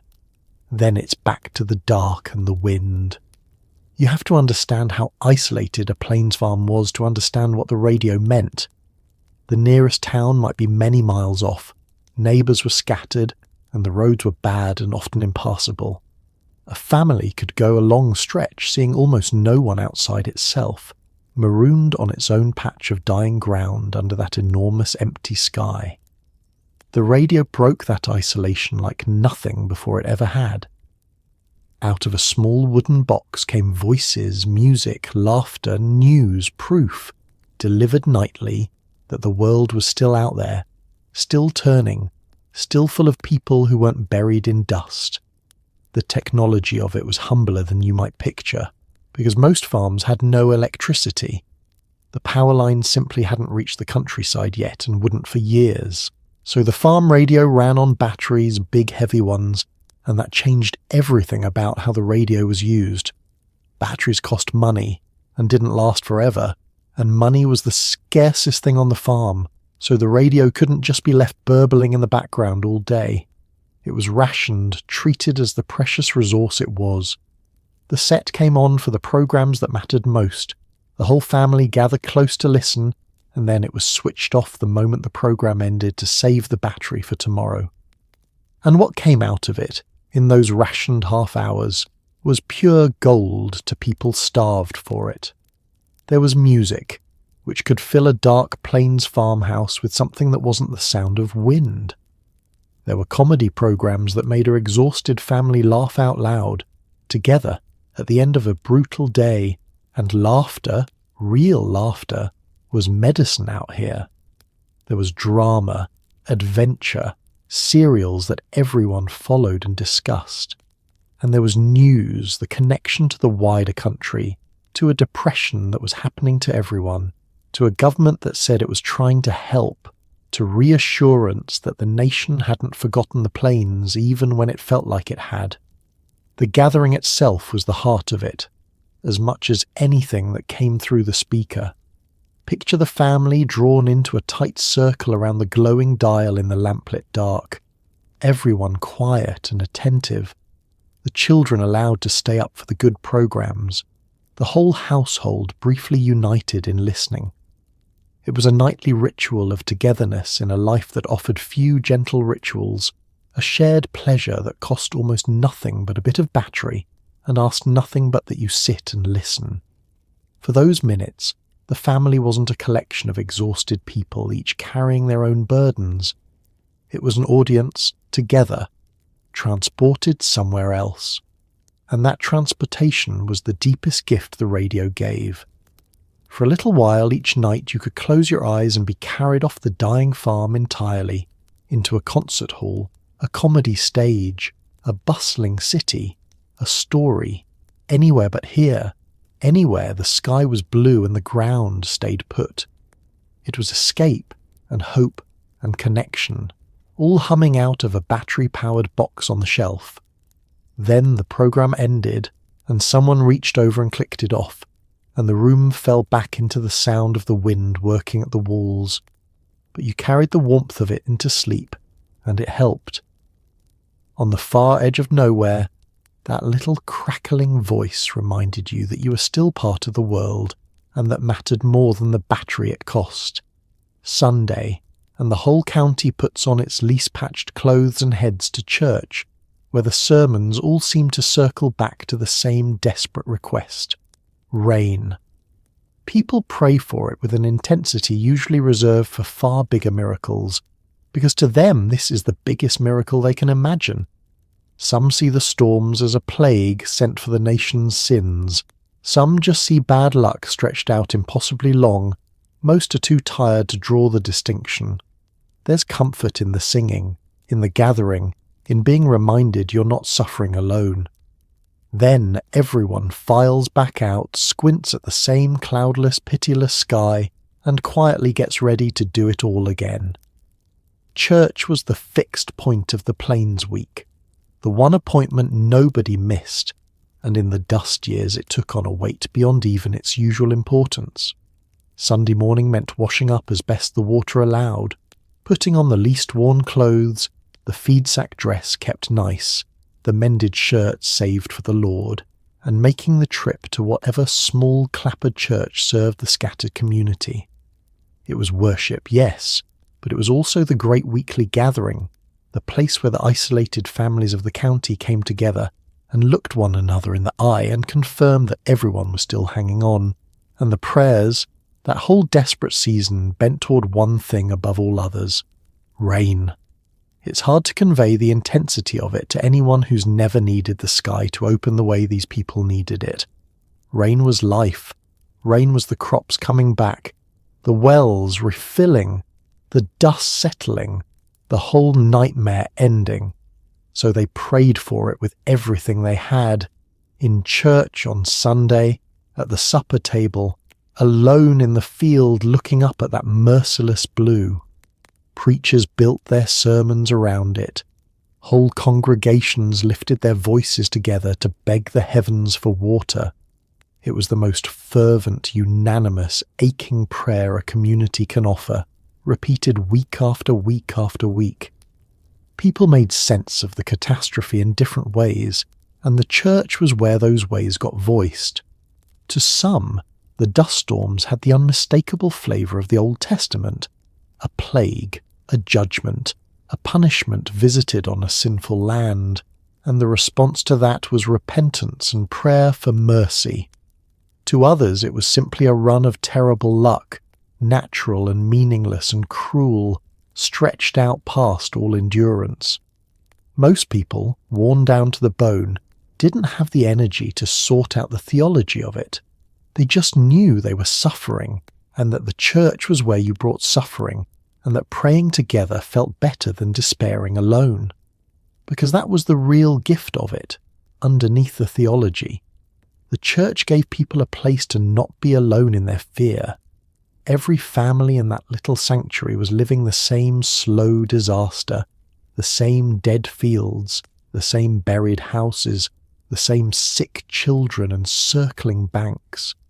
And there was a profound comfort in gathering with them, in singing the old hymns together, in bowing your head alongside your neighbours and knowing that every heart in the room was breaking over the same dry sky.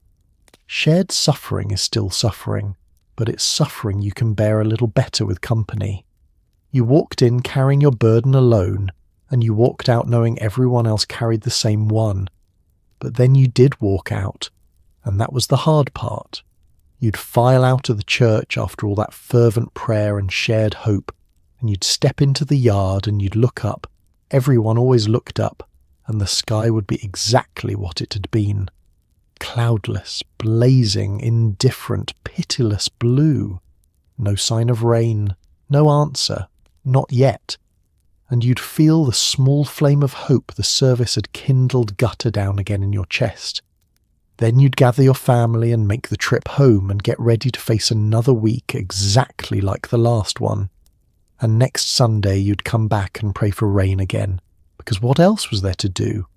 Out here, hope wasn't a feeling. It was a discipline, practiced weekly, in the teeth of all the evidence. Now for the quiet dread that sits under everything. The mortgage! You borrowed to buy the land and the machinery back when wheat was high, and the future looked bright, and now the wheat is worthless. The land won't grow, and the payments keep coming like they never got the memo. Neighbours are being foreclosed on one by one. Their belongings auctioned on the courthouse steps while the whole town watches in grim silence.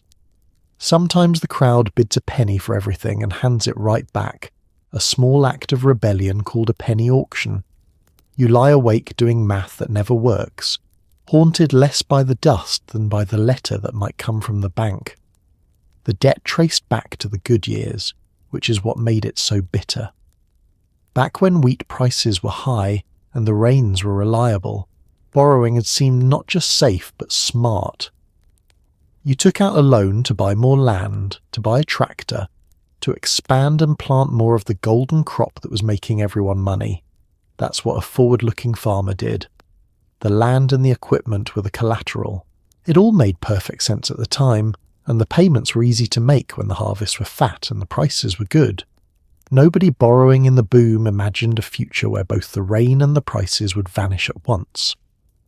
But that's exactly what happened, and the debt didn't care.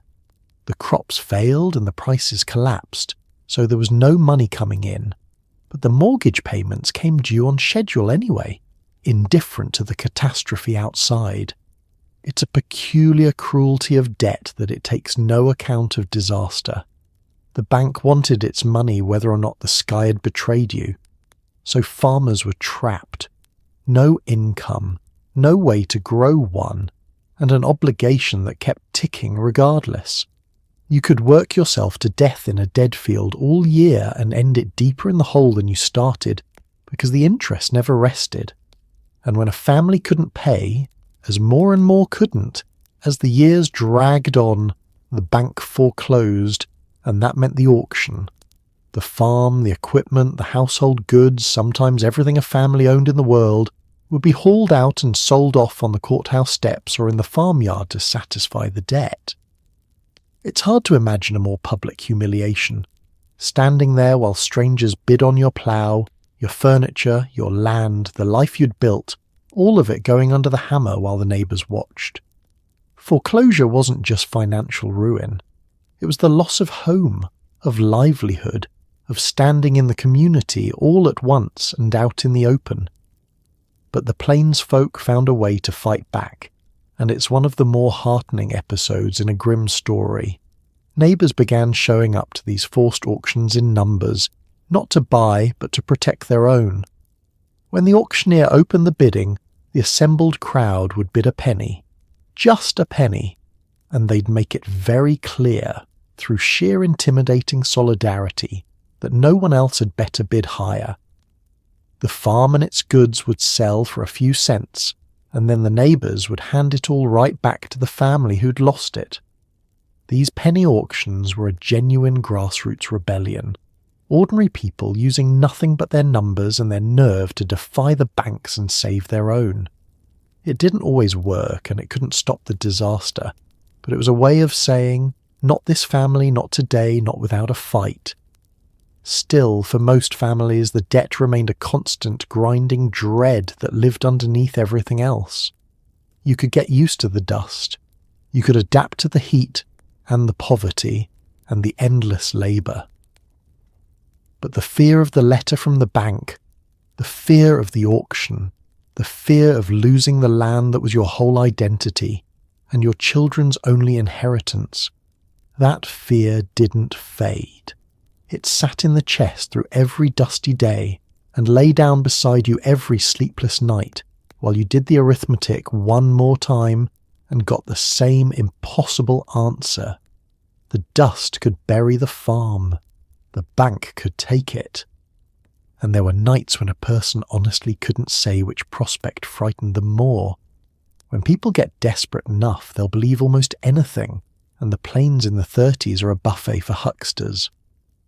Travelling rainmakers roll into town promising to shake loose a storm for a fee, some of them setting off dynamite into the clear sky on the theory that a big enough bang might rattle the clouds into action. It never works, of course, but a drowning man grabs at whatever floats by, and a bang in the sky at least feels like doing something. You watch the smoke drift and dissipate against that hard blue nothing, take up a collection anyway, and go back to your dead field a few dollars poorer and exactly as dry. Desperation is the huckster's best friend, and the plains in those years were desperation stretched to the horizon. When people have prayed and worked and waited and still the rain won't come, when the ordinary avenues have all failed, they become willing to try the extraordinary, the unlikely, even the absurd. Because the alternative is to sit and do nothing while everything dies, and doing nothing is unbearable. Into that opening stepped the rainmakers, the self-styled weather magicians who travelled the drought-stricken country with confident patter and dubious methods, offering the one thing everyone wanted and no one could provide. Their techniques ranged from the pseudo-scientific to the frankly ridiculous, and the folk memory of these years is thick with them. The old notion that loud explosions could trigger rainfall was a popular one. It went back to observations that rain sometimes seemed to follow great battles, all that cannon fire supposedly shaking the moisture out of the sky. So some rainmakers set off dynamite, or fired charges into the air, or launched explosives from balloons, banging away at the heavens in hopes of concussing a cloud into cooperating.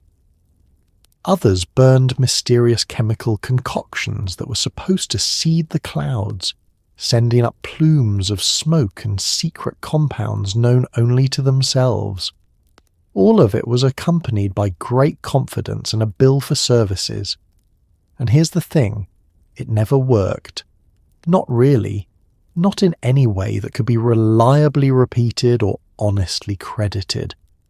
The sky did what the sky was going to do, governed by vast weather systems entirely beyond the reach of a stick of dynamite or a smoking pot of chemicals. Now and then rain might happen to fall in the days after a rainmaker's performance, and then the rainmaker would take a bow and the payment and ride off before the drought resumed, and the coincidence would keep the legend alive. But the honest truth was that these men were selling hope dressed up as science, taking money from people who had almost none to give in exchange for a show and a promise the sky had no intention of keeping. The remarkable part is that people paid anyway, and it would be too easy and too cruel to simply laugh at them for it. Put yourself in that field. You've watched your crops die for years. You've prayed until your knees are sore. You've done everything right and everything has failed. And here comes a confident stranger saying he can bring the rain, and all it costs is a few dollars from the collection. Of course you pay, not because you're a fool, but because paying is doing something. And doing something, anything, feels better than the helpless waiting that has become your whole existence. The rainmaker wasn't really selling rain.